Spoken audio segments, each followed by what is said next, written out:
कि ये क्वेश्चन दे रखा है ए बी सी तथा डी ने 60 रुपये की कीमत का एक उपहार खरीदा। उसके लिए ए ने दूसरों की आधी, बी ने दूसरों की 1/3 और सी ने दूसरों की 1/4 कीमत अदा की। तदनुसार डी ने कुल कितनी कीमत अदा की। इसको हम लोग हल करते हैं, सॉल्व। ये थोड़ा प्रोसेस लंबा होगा लेकिन अच्छे से समझ में आ जाएगा। जैसे ये दे रखा ए बी सी डी, मतलब कि ए बी सी और डी ने टोटल जो है 60 रुपया लगाया। तो कह रहा है कीमत का उपहार करे, उसके लिए ए ने दूसरों की आधी, मतलब ए जो है दूसरे की आधी, मतलब B plus C plus D का कितना है, आधी। आधी का मतलब 2। तो ये हो जाएगा 2a बराबर B plus C plus D हो जाएगा। अगर हम यहाँ से देखें ध्यानपूर्वक तो ये है B plus C plus D.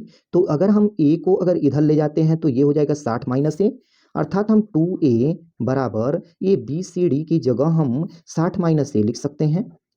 अब यहाँ से जो निकलेगा ये इधर आएगा तो ये हो जाएगा 2a प्लस ए बराबर 60। तो ये आ जाएगा 3a बराबर 60। तो ए बराबर आ जाएगा 60/3। इसको 3 से डिवाइड करेंगे तो 20। ए बराबर कितना हो जाएगा, 20 रुपया। अर्थात ए ने जो है 20 रुपया लगाया है। अब उसी प्रकार हम आगे देख लेते हैं। जैसे और आगे दे रखा है बी ने जो पैसा लगाया है, बी ने वो दूसरों की 1/3 अर्थात A plus C plus D by 3 इतना लगाया है। तो ये तिर्यक गुणा होगा तो ये हो जाएगा 3b बराबर ए प्लस सी प्लस डी। अब जो है ए प्लस सी प्लस डी मतलब ए सी और डी के हम बराबर है 60। तो हम जो है ए सी डी की जगह जो है हम लोग लिख सकते हैं 60 माइनस बी। तो ये हो जाएगा 3b माइनस 60 माइनस ये हो जाएगा b। अब b को इधर लाएंगे तो ये हो जाएगा 3b प्लस b बराबर 60। तो ये हो जाएगा 4b बराबर 60। तो b बराबर हो जाएगा 60/4। ये डिवाइड हो जाएगा तो ये डिवाइड हो जाएगा तो ये हो जाएगा 15 बार में। तो b बराबर हो जाएगा 15 रुपया, अर्थात b ने 15 रुपया लगाया है। अब इसी प्रकार हम आगे देख लेते हैं। तो ये दे रखा है जैसे आगे कि सी ने दूसरों की 1/4 कीमत अदा की।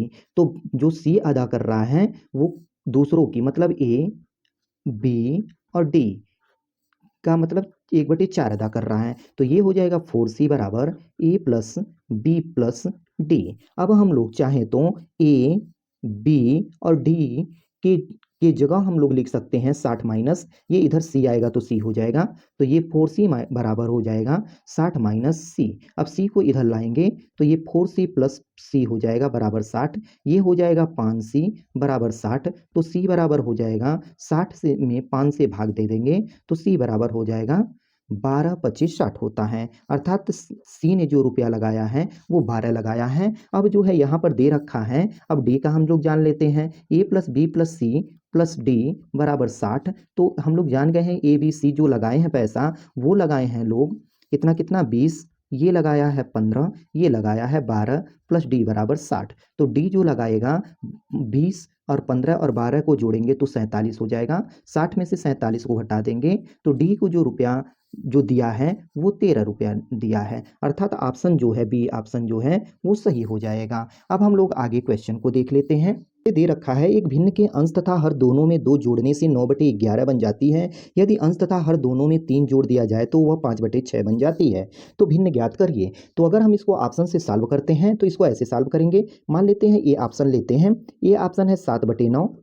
तो कह रहा है अगर भिन्न हम 7/9 ले लिए हैं तो कहा है कि भिन्न के अंश तथा हर में क्या 2 जोड़ देने से 9/11, अर्थात हम इसमें 2 जोड़ दें और हर में भी 2 जोड़ दें तो ये 7 2 हो जाता है 9 और 9 में 2 जोड़ देंगे तो 11। ये तो इतना प्राप्त हो गया। अब आगे भी है, यदि अंश तथा हर दोनों में 3 जोड़ दिया जाए, अर्थात जो हम भिन्न माने हैं 7/9 ये ऑप्शन लेकर के इसमें 3 जोड़ देते हैं और हर में भी 3 जोड़ देते हैं तो ये 7 3 10 हो जाएगा और 9 3 12 हो जाएगा। तो 2 से काटेंगे 2 25 10 2 छके 12 अर्थात 5/6 प्राप्त हो गया, जो कि यहाँ पर ये 5/6 बन जाती है। तो अर्थात ये क्या हुआ, ये संतुष्ट कर दिया क्वेश्चन को, अतः ये ऑप्शन जो है ए जो है वो सही हो जाएगा। अब फ्रेंड्स हम लोग आगे क्वेश्चन को देख लेते हैं। चलिए फ्रेंड्स क्वेश्चन को देख लेते हैं।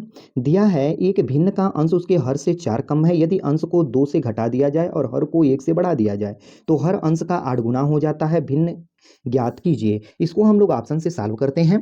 जैसे दे रखा है ए ऑप्शन है 3/8। कह रहा है उसके हर से 4 कम है, अर्थात इसमें से अगर हम 4 घटाएं तो यहाँ पर आ जाएगा 4, अर्थात ये जो अंश आना चाहिए वो 4 आना चाहिए। चूंकि ये जो है नहीं, इसीलिए ऑप्शन तो होगा नहीं। अब जो है हम देख लेते हैं आगे ऑप्शन बी ऑप्शन को। दिया है एक भिन्न का अंश उसके हर से 4 कम है, अर्थात यहाँ से अगर हम लोग 4 घटा दें तो यहाँ पर 4 घट 7 में से 4 जाएगा तो 3 आ जाएगा, क्योंकि अंश में ये 3 दे रखा है। तो ये तो ऑप्शन संतुष्ट कर रहा है। अब हम लोग आगे देख लेते हैं। दिया है यदि अंश को 2 घटा दिया जाए, अर्थात जो ये अंश है 3 में से 2 को घटा दें और हर को 1 बढ़ा दें, तो साथ में 1 को जोड़ देते हैं। तो 3 में से 2 को घटाएंगे तो 1, साथ में 1 को जोड़ देंगे तो 8 प्राप्त हो जाता है। तो कह रहा है तो हर जो हर है अंश का 8 गुना है, अर्थात ये जो है 8 गुना है। अतः यह जो है क्या हो गया, आप संतुष्ट कर दिया। अतः बी ऑप्शन जो है वो सही हो जाएगा। अब हम लोग आगे क्वेश्चन को देख लेते हैं। जैसे ये क्वेश्चन दे रखा है, एक भिन्न के अंश तथा हर प्रत्येक से 1 घटाने पर भिन्न 1/3 हो जाती है, वही भिन्न उसके अंश तथा हर प्रत्येक में 1 जोड़ने पर 1/2 हो जाती है। तदनुसार उस भिन्न के अंश तथा हर का योगफल कितना होगा। तो हम लोग फ्रेंड्स इसको सॉल्व करते हैं। हल इसको हम लोग मान लेते हैं एक अनुमानित। जैसे हम मान लेते हैं वो भिन्न क्या है, 3/3 अंश और हर जो है हम ले लेते हैं 7।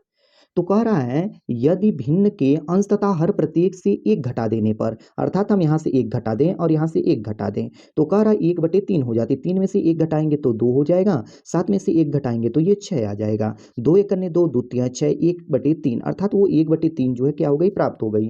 कह रहा है वही भिन्न उसके अंश तथा हर प्रतीक में 1 जोड़ने पर 1/2 हो जाती है, अर्थात 3 + 1 जोड़ देते हैं अंश में और हर में जो है 1 को जोड़ देते हैं। 3 1 हो जाएगा 4 और 7 और 1 को जोड़ेंगे तो ये हो जाएगा 8।